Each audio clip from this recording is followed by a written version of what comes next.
Hey, stop for just a second. Before you close your eyes tonight, before you let this day finally end, I need you to hear something. Because whatever brought you here right now, whether it was anxiety that won't quiet down, or a heaviness in your chest you just can't name, or maybe just that restless, hollow feeling that follows you into the dark every single night, I want you to know you didn't find this by accident. You were led here. And in the next few minutes, something is going to shift inside you. Not because of anything I say, but because of whose words we are about to sit with together. We are going into the Gospel of John tonight. And I'm not talking about a Bible study. I'm not talking about a sermon. I'm talking about something far more personal than that. I'm talking about letting the actual, living words of Jesus, words that have held broken people together for over 2,000 years, wash over every tired, worried, restless part of who you are. Because here's what I've come to understand after sitting with these words for years. John didn't write his gospel the way the others did. Matthew gave us the genealogy. Mark gave us the action. Luke gave us the history. But John wrote like a man who had actually leaned his head against the chest of Jesus at supper, like a man who had heard the heartbeat of God. And what he wrote down carries something the others don't quite carry in the same way. It carries intimacy. It carries closeness. It carries the kind of warmth that reaches you in the dark. So here's what I want you to do right now. Just let your body go. Let your shoulders drop away from your ears. Let your jaw unclench. Let your hands open up, palms facing the ceiling, like you are releasing everything you picked up today and never put back down. The deadlines, the conversations that didn't go the way you hoped, the worry about tomorrow, the grief you've been quietly carrying, the question you've been too afraid to even fully form in your own mind. Let all of it go, right now, into hands far more capable than yours. Because tonight you are not going to be alone in the dark. Tonight, you are going to walk through one of the most beautiful books ever written, and you are going to hear Jesus speak directly into the specific shape of your exhaustion. He spoke to a man who came to him in the middle of the night with questions he was too proud to ask in the daylight. He spoke to a woman who had been so broken by life that she stopped going out when other people were around. He walked on water toward his closest friends in the worst storm of their lives. He wept, actually wept, at the grave of someone he loved. And then he spoke peace into a room full of people who were terrified of what the morning was going to bring. Every single one of those moments is for you tonight. Not historically, not theologically, personally, right here, right now, in this room, in this darkness. So settle in, get completely comfortable, and let's begin. Because the Word that was with God in the beginning is about to speak rest directly into your soul. John opens his gospel in a way that should make every restless soul stop breathing for just a moment. He doesn't begin with a birth story. He doesn't begin with a family tree. He goes back further than any of that, further than the earth, further than the stars, further than time itself. And he writes 7 words that carry the weight of the entire universe inside them. In the beginning was the Word. Just sit with that for a second. Don't rush past it, because John is telling you something before he tells you anything else. He is telling you that the one whose words we are listening to tonight was not a product of history. History was a product of him. And then John says something that I want you to feel in your chest rather than just process in your mind. He says, "In him was life, and that life was the light of all mankind." The light shines in the darkness, and the darkness has not overcome it. Now think about where you are right now. You are lying in the dark. Maybe the room is quiet. Maybe there is that particular silence that only comes late at night when the rest of the world has finally gone still. And in that darkness, John wants you to know something that is not a metaphor and not a poem, but an actual, present, living reality. The light of Jesus is shining right now, in this room, in this moment, in whatever darkness you have been sitting in, not just tonight, but for however long this particular season of your life has felt heavy and dim and hard to navigate. That light has not been touched by any of it. It has not flickered. It has not faded. The darkness, no matter how deep or how long or how personal, has simply never been able to overcome it. But here is where John does something breathtaking. Here is where this opening stops being cosmic and becomes completely, devastatingly intimate. He says, "The Word became flesh." He moved in. He took up residence among us. The God who spoke galaxies into existence chose to grow tired, chose to feel hunger, chose to know what it is like to lie down at the end of a long day with a body that ached and a mind that carried the weight of people he loved. The same Jesus whose voice we are resting in tonight knows what it feels like to be you, not in a distant, theological, I created you so understand you kind of way. In a lived, embodied, I have felt what you feel kind of way. You were the same skin. He breathed the same air. He carried the same kind of heaviness that follows a human being through a long and difficult day. So when the Gospel of John speaks tonight, it is not speaking from a distance. It is not a voice echoing down from somewhere far above the clouds. It is the voice of someone who has sat exactly where you are sitting, who has lain in the dark exactly the way you are lying right now, who has known the particular loneliness of a night that feels too long and a morning that feels too far away.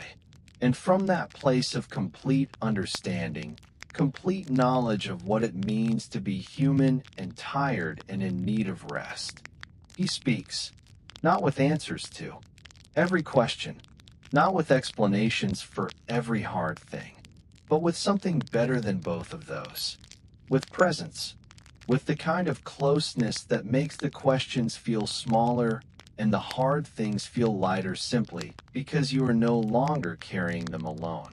Let that land somewhere deep inside you right now. The Word that was in the beginning, the light that the darkness has never overcome, is here, in this room, closer than the pillow beneath your head, closer than the next breath moving through your lungs. He is not waiting for you to earn this moment. He is not checking a record of how well today went before he decides whether you deserve his peace tonight. He simply is. And because he is, you are covered. You are held. And whatever the night ahead looks like, you are not facing it alone. There was a man who could not sleep. And the thing that makes his story so remarkable, so quietly devastating, is that from the outside, this man had absolutely everything. He had position. He had respect. He had the kind of reputation that made people stand up a little straighter when he walked into a room. His name was Nicodemus, and he was a Pharisee, a ruler of the Jews, a man who had devoted his entire life to knowing the Scriptures, to understanding the law, to teaching others about God. If you had asked anyone in Jerusalem who had it all figured out spiritually, they would have said his name without hesitation. And yet, in the quiet of the night, when all the performances were over and the titles meant nothing and it was just him and the hollow ache inside his chest, something in Nicodemus was profoundly, persistently restless. Because you can know about God and still not know God. You can speak the right words in the right rooms with the right people watching and still feel completely empty the moment you are alone. You can build an entire life that looks absolutely solid from the outside and still feel like something foundational is missing, like there is a door somewhere inside you that has never been fully opened, like there is a hunger that all your knowledge and all your discipline and all your religious routine simply cannot reach. Nicodemus knew that feeling. He knew it so well that it drove him out into the night to find Jesus.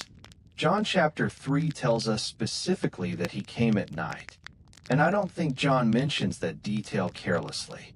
Nicodemus came in the dark because he was a man living in darkness, a man who was not yet ready to let the world see that the great teacher of Israel had questions he couldn't answer himself. And Jesus, without a single moment of hesitation, received him.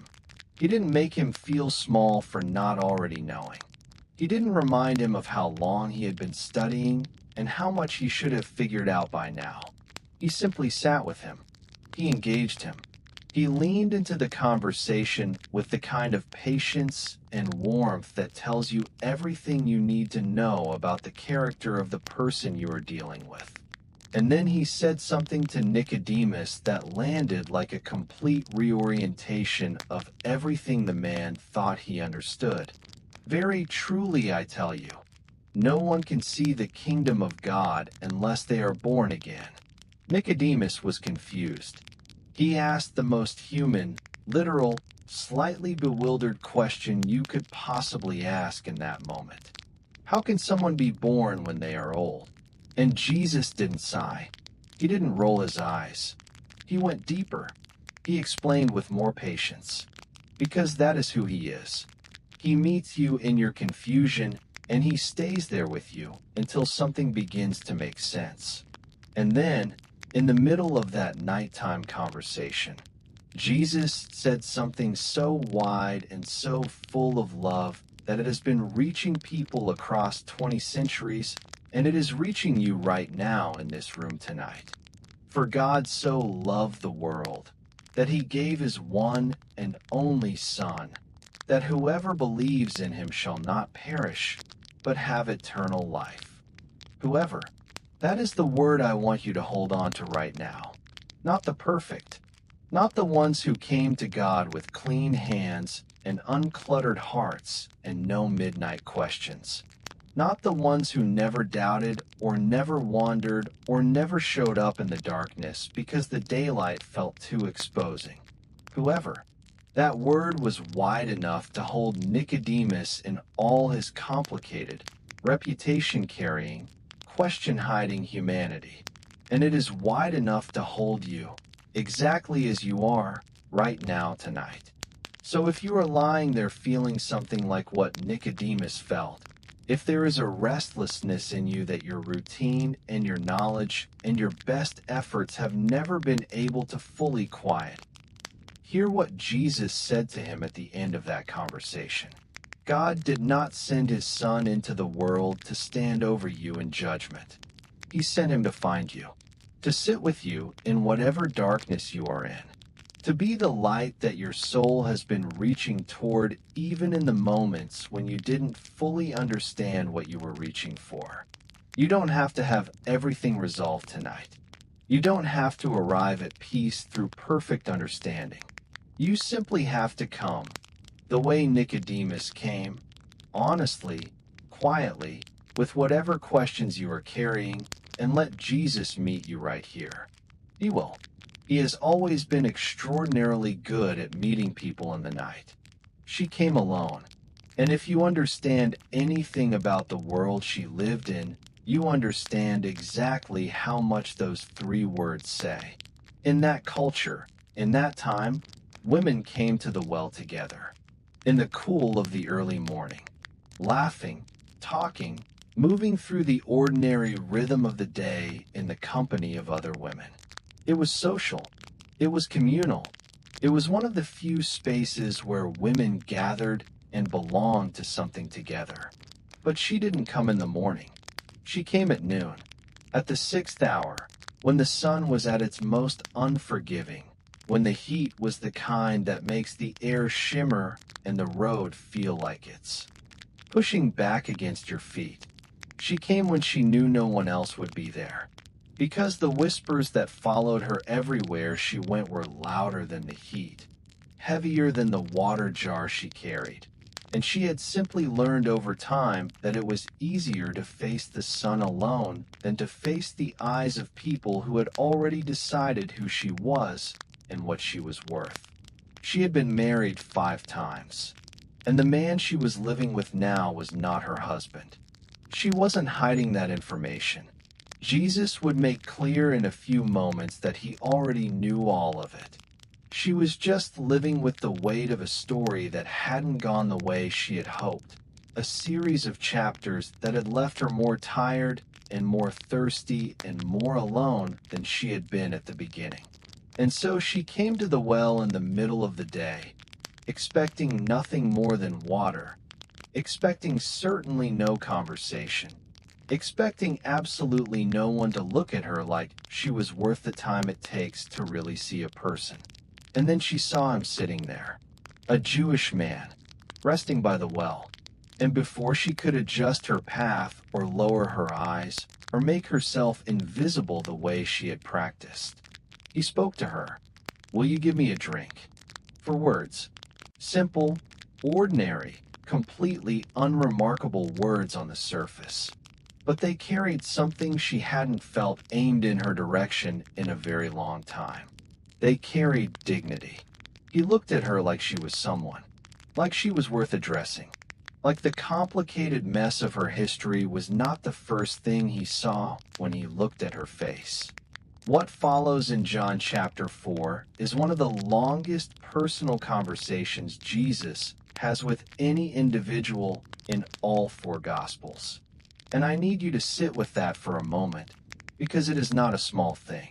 The Son of God, with every demand on his time and his energy and his attention, chose to have his longest recorded one-on-one conversation with a woman who came to a well alone at noon to avoid people. He did not save his deepest engagement for the powerful. He did not reserve his most extended conversation for the theologically trained or the socially respected or the ones whose lives looked like something worth investing in. He sat down with someone the world had quietly set aside, and he talked with her like she was the only person in the world who mattered in that moment, because to him she was. He said to her, "Everyone who drinks this water will be thirsty again, but whoever drinks the water I give them will never thirst. Indeed, the water I give them will become in them a spring of water welling up to eternal life." And something inside her stirred, because she had been drinking from every other source she could find, trying to fill that deep, persistent, middle-of-the-night ache that never quite went away no matter what she poured into it. She had looked for belonging in relationships that couldn't hold the weight of what she was asking them to carry. She had tried to satisfy a thirst that went all the way down to the bottom of her soul, with things that could only ever reach so far. And here was this man, this stranger who shouldn't even be speaking to her, telling her that there was a water that would finally, completely, permanently make her soul stop thirsting. And then he showed her that he knew her, all of her, every broken chapter, every wrong turn, everything she had done and everything that had been done to her, and every quiet, shameful corner of a story she had never told anyone in full. He knew it, and he was still sitting there, still talking, still offering. He didn't use what he knew to shame her. He didn't recite her failures back to her with cold eyes and a tired sigh. He simply saw her, completely, and loved her anyway.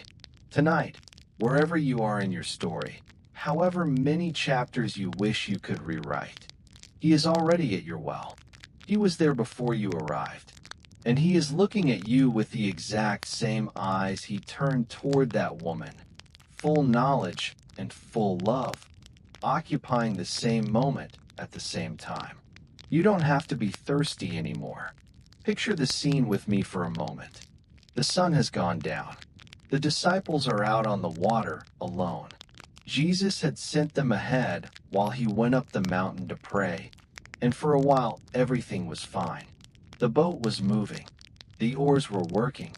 The shoreline was somewhere out there in the distance, getting slowly, steadily closer. And then the wind changed. And what had started as a routine evening crossing became something else entirely. The waves grew.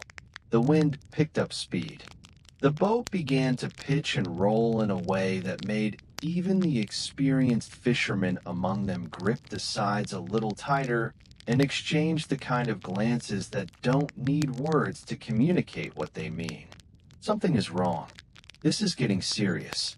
We are not sure how this ends. And they rowed. They rowed with everything they had. John chapter 6 tells us they had covered 3 or 4 miles, which means they had been at this for hours, straining against oars that weren't making enough difference, fighting a wind that didn't care how hard they were trying, watching the progress they thought they were making get swallowed up by water that simply would not cooperate. And Jesus was nowhere to be seen. The mountain was behind them somewhere in the dark. The shore was ahead of them somewhere in the dark. And in between, there was just the storm and the boat and the sound of wind that wouldn't stop and the particular suffocating silence of heaven that can feel in the middle of a long and frightening night, like the worst kind of alone there is. I want to ask you something gently right now. Have you ever been in that boat? Not on a literal lake, but in that place in your life where you are doing everything right, trying everything you know, rowing as hard as you possibly can, and the storm just keeps coming anyway. The waves just keep rising. The progress you thought you were making keeps disappearing. And somewhere underneath the exhaustion and the fear, a voice you don't want to listen to but can't quite silence starts whispering. Where is he? Does he see this? Has he forgotten that I am out here in the middle of this, alone, in the dark, with arms that are giving out and a heart that is starting to wonder if the shore is even real anymore? The disciples felt every single one of those things that night. Every one. And they were the men who had walked with Jesus, eaten with Jesus, watched Jesus perform miracles with their own eyes. And still, in the storm, in the dark, in the exhaustion of hours of fruitless rowing, they felt it too. So if you have felt it, you are in extraordinarily human company tonight. And then John 6 verse 19 records something that I have read hundreds of times, and it still does something to my chest every single time.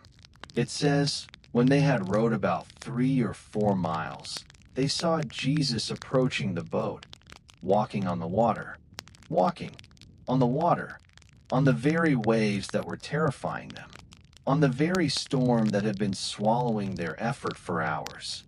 He wasn't standing on the shore waiting for conditions to improve before he made his move. He wasn't sending a message ahead to let them know he was thinking of them. He came to them, through the storm, on top of the very thing that was frightening them most. And the first words out of his mouth when he reached them in the darkness were not a lesson about faith or a correction about fear or a reminder of everything they should have remembered. The first thing he said was this: "It is I, don't be afraid." In the original Greek, those first 2 words are ego eimi. I am, the same name God spoke to Moses from the burning bush, the eternal, unshakable, I have always existed and always will name of God, spoken directly into the middle of a storm by the one who made the water he was standing on. I am here. Don't be afraid. Tonight, whatever storm brought you to this moment, whatever waves have been battering your boat, whatever darkness has made the shore feel like something you might never actually reach, those words are being spoken directly into your situation right now. He has not been standing on a distant shore watching you struggle and choosing not to move. He has been walking toward you through the very thing that frightened you most. And he is here now, in this room. And John tells us that the moment Jesus climbed into that boat, the wind died down. Just like that. Because when the creator of wind and wave is present, creation listens. So let him into your boat tonight. Let your grip loosen on whatever you have been white-knuckling. Let the wind slowly begin to die down. He is here, and you are safe. There is a voice that your soul has always recognized, even before you fully understood it. Even in the seasons when life got loud enough to drown it out completely. Even in the stretches of time when you wandered far from it, or thought you did. There was always something deep inside you, underneath all the noise and the busyness and the carefully constructed routines of your days, that kept turning toward it. Like a flower that doesn't think about the sun, but simply opens toward it anyway. That pull you have felt, that quiet, persistent, inexplicable draw towards something more than what the world has been offering you, that was never random. That was never coincidence. That was the voice of the Good Shepherd, calling the sheep that belong to him by name. In John chapter 10, Jesus sits down and paints one of the most tender pictures of himself found anywhere in all of Scripture. And I want you to notice what he doesn't say. He doesn't describe himself as a king surveying his territory from a comfortable distance. He doesn't present himself as a judge behind a high bench with a long record in front of him. He looks at the people gathered around him, and he says something that must have landed like a warm hand on a cold shoulder. I am the Good Shepherd. Now, to really feel what those words meant in that world, you have to understand what a shepherd's life actually looked like. This was not a romantic, picturesque, sit on a hillside and play a flute kind of existence. Shepherding was hard, physical, sometimes dangerous work. A shepherd lived with his sheep. He slept among them in open fields with nothing between him and the weather. He walked every mile they walked. He knew each animal not as part of a nameless flock, but individually, by the particular sound of its cry when it was frightened, by the way it moved when something was wrong, by the specific personality that made it different from every other sheep in his care. And then Jesus says something in John 10 that is so quietly extraordinary it is easy to read right past it if you are moving too quickly. He says, he calls his own sheep by name and leads them out. By name, not by category. Not by the label the world has assigned you or the label you have assigned yourself in your lowest moments. Not by your worst mistake or your longest struggle or the version of you that showed up on your hardest days. By your name, the specific, particular, irreplaceable name that belongs only to you. Jesus, the Good Shepherd, knows that name. He has always known it. He knew it before you were born.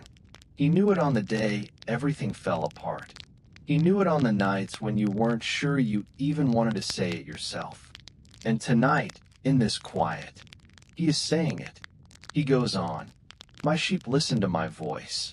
I know them, and they follow me. I give them eternal life, and they shall never perish. No one can snatch them out of my hand. I want you to rest in that last sentence for a long moment right now. No one can snatch them out of my hand. Because maybe the enemy has been busy tonight, whispering in the margins of your tiredness, telling you that you have wandered too far to find your way back. That the distance between where you are and where you should be is simply too great for even God to bridge. That after everything, after all the times you have struggled and doubted and fallen short, surely he has quietly moved on to more promising people. But Jesus doesn't say most of his sheep are secure. He doesn't say the ones who perform well enough stay in his hand. He says no one, nothing, can snatch them out. Not your failures, not your fears, not your darkest night, not the enemy of your soul working at full capacity, not even your own worst moments turned against you. No one, nothing, not now, not ever. So let your body feel that security right now. Let it move from your mind down through your shoulders, through your chest, through every place that has been holding tension and waiting for permission to let it go. You are not a sheep wandering alone in an open field tonight. You are a sheep held in the hand of the Good Shepherd, the one who knows your name, who gave his life for you, who has never once lost track of where you are, who is leading you right now, gently, quietly, without any rushing, beside still waters. Psalm 23 echoes exactly what Jesus is saying in John 10. He makes you lie down in green pastures. He leads you beside quiet waters. He restores your soul. That is what is happening right now, in this room, in this moment, as you lie there in the dark and let his voice move through you. Your soul is being restored, not by effort, not by trying harder, simply by lying down in his presence and letting the Good Shepherd lead. There are two words in all of Scripture that have brought more comfort to more broken hearts than almost anything else ever written. They are not a grand theological declaration. They are not a sweeping promise about eternity or a powerful account of miracle and wonder. They are simply, quietly, devastatingly human. Two words that tell you more about the heart of God than most people realize the first time they read past them. John 11, verse 35, the shortest verse in the entire Bible. Just, Jesus wept. And tonight I want to take you slowly into the story behind those two words, because there is something in this moment, something in what happened at that tomb outside Bethany, that I believe your soul needs to receive right now more than it needs almost anything else. Lazarus was sick, and his sisters, Mary and Martha, sent word to Jesus immediately, because they trusted him completely. They knew that if Jesus just knew what was happening, he would come, he would move, he would arrive in time, and everything would be okay because he was there and he had never let them down before. But he didn't come right away. John 11 verse 6 tells us something that is genuinely unsettling the first time you sit with it honestly. When Jesus heard that Lazarus was sick, he stayed where he was 2 more days. He waited. He delayed. And by the time he finally arrived in Bethany, Lazarus had been in the tomb for 4 days. For days. And Martha came running to meet him on the road. And the pain in her words is raw and completely unfiltered in the way that only real grief can produce. Lord, if you had been here, my brother would not have died. If you had been here. 5 words carrying the full weight of confusion and loss and the particular ache of unanswered prayer, of a rescue that felt like it came too late, of a God who knew and still waited and still let the thing you were afraid of actually happen. Have you ever said those words? Maybe not out loud. Maybe just in that silent, aching, 2 a.m. place inside your chest where you keep the things too heavy and too honest to say in the daylight. If you had been here, this wouldn't have happened. If you had been here, my marriage would still be intact. If you had been here, the diagnosis would have come back different. If you had been here, I wouldn't be lying in this bed tonight, carrying something so heavy I don't even know how to put it down. Jesus heard those words from Martha, and he didn't defend his timeline.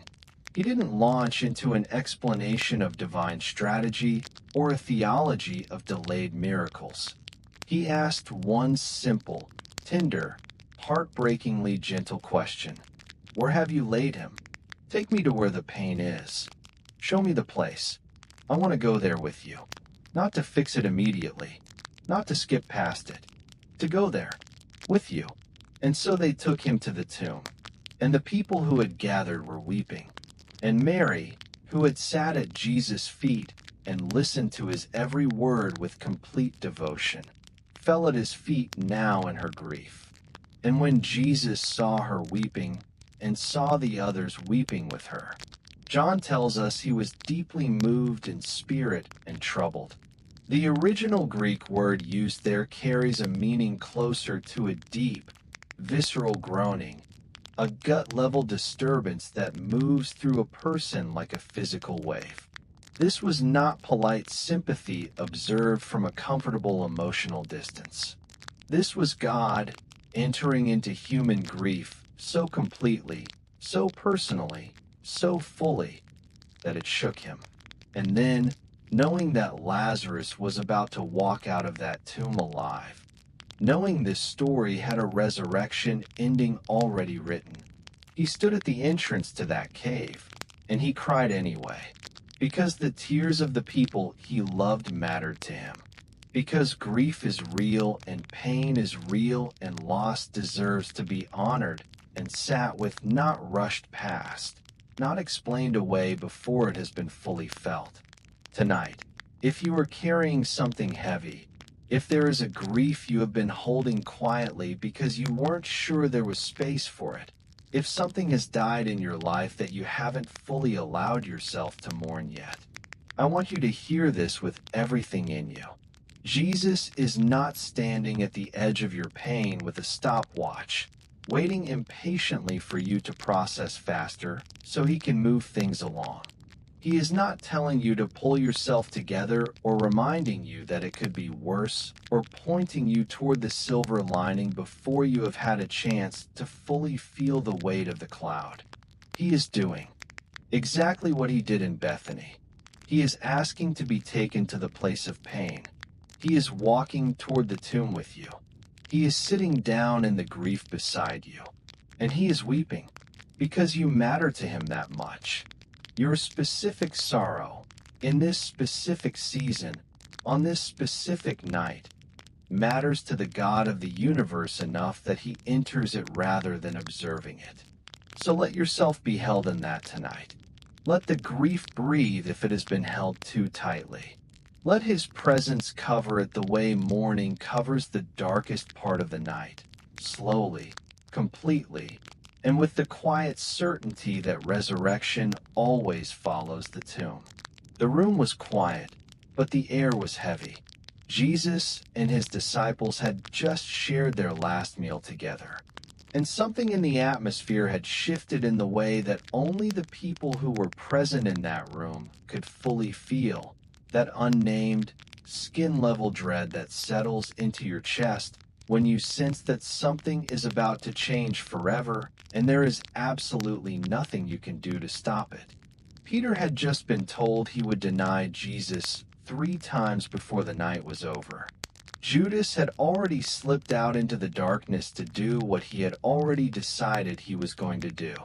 And Jesus, who knew everything that was about to happen to him, who could already feel the weight of what the next few hours held, who was standing at the threshold of the most unimaginable suffering any human being has ever walked toward, looked around at the frightened, confused, heartbroken faces of the people he loved most in the world, and he comforted them. Not the other way around. He, the one who was about to carry the sin of every human being who has ever lived on his shoulders, chose to spend his final free moments pouring peace into the people sitting across from him. That tells you everything you will ever need to know about who your God is. And the words he chose. Let not your heart be troubled. John 14, verse 1. For words in English that have been a lifeline for every anxious, grieving, frightened soul across 2,000 years of human history. And I need you to feel the full weight of who is saying them, and when he is saying them, because context changes everything here. This is not someone speaking from a place of comfort and safety and distance from real pain. This is Jesus, on the night of his betrayal, hours before his arrest, speaking these words from the hardest place a person can stand, which means when he says, "Let not your heart be troubled," he is not saying trouble isn't real. He is not telling you that the thing keeping you awake tonight is imaginary or that you are overreacting, or that you simply need to think more positively and everything will smooth itself out. He knew trouble was real. He was walking straight into the worst of it. What he was saying is that trouble does not have to have the final word over your heart, that your heart can choose, even inside real and legitimate pain, to rest in something more solid than the circumstances surrounding it. He goes on immediately. You believe in God, believe also in me. In my Father's house are many rooms. If it were not so, would I have told you that I am going there to prepare a place for you? A place for you, not a general somewhere, not a vague, eternal destination, a specific, intentional, personally prepared place with your name on it. The hands that shaped the mountains and hollowed out the ocean floors are preparing something for you, specifically. And Jesus says he told you this not to give you a distant hope to hang on to when things get hard, but because he wanted you to know. He wanted you to carry that knowledge into every dark night, and every long wait, and every moment when the morning feels impossibly far away. There is a room being prepared, and the one preparing it has never once forgotten your name. But I keep coming back to those first 4 words, because they are not just a comfort, they are an invitation. Let not your heart be troubled is not a passive observation. It is something Jesus is actively asking your heart to do right now. To choose, in the middle of whatever tonight holds, to choose trust over anxiety, to choose rest over spinning, to choose the solid ground of his presence over the shifting, unreliable ground of circumstances that change and fears that grow larger in the dark. And then he tells you exactly what that trust is anchored to. I will not leave you as orphans. I will come to you. The Spirit of the living God, the same Spirit that raised Jesus from the dead, is present with you in this room right now. You are not an abandoned child waiting in the dark for someone to remember you exist. You are not alone with your thoughts and your fears and the weight of everything today dropped on you. He is here. He has always been here. And that presence, that permanent, unshakable, nothing can remove it presence, is the foundation on which real rest is actually built. So receive what he says at the close of John 14 now. Let it be the thing your mind holds as everything else begins to slow and quiet and grow still. Peace I leave with you. My peace I give you. I do not give to you as the world gives. Do not let your hearts be troubled, and do not be afraid. This is not the peace the world offers, which is really just the temporary absence of difficult things. This is the peace of Jesus, which exists inside the storm rather than waiting for it to pass.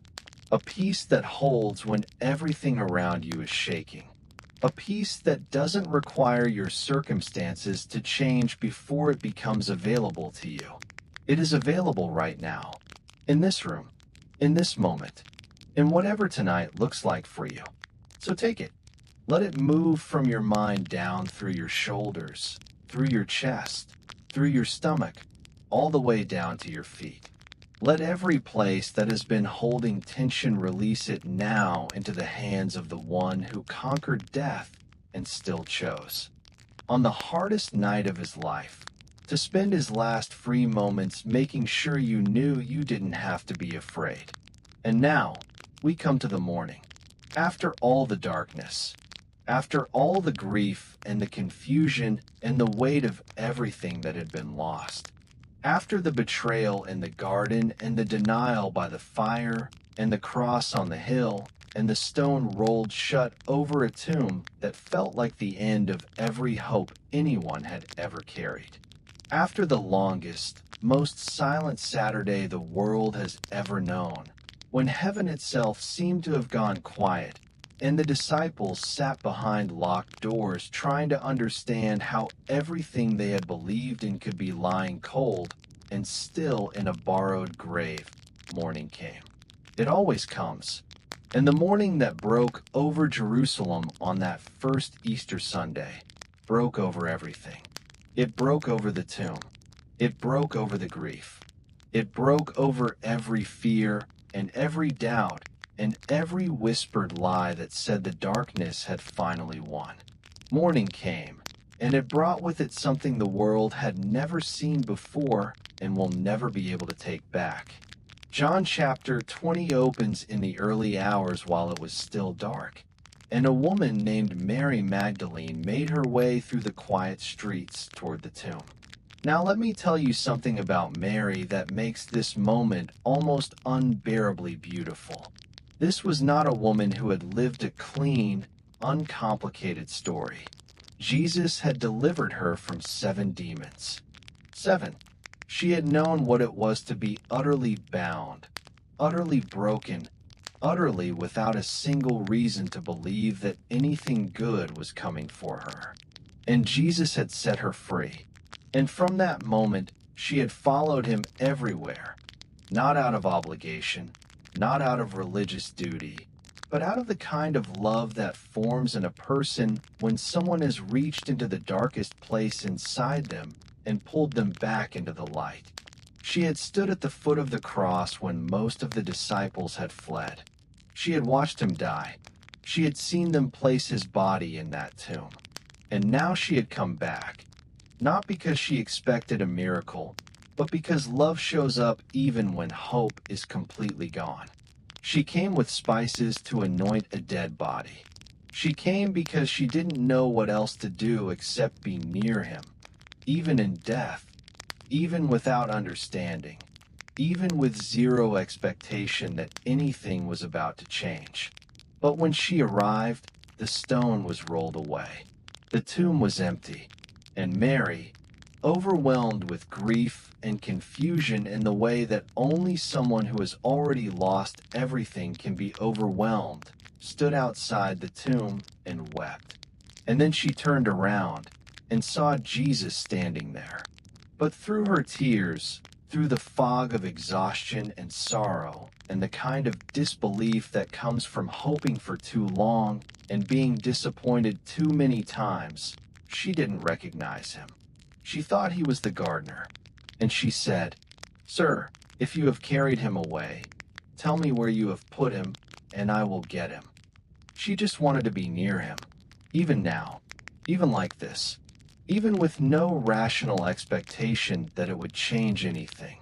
She simply loved him more than she loved her own comfort or her own dignity or her own self-protection.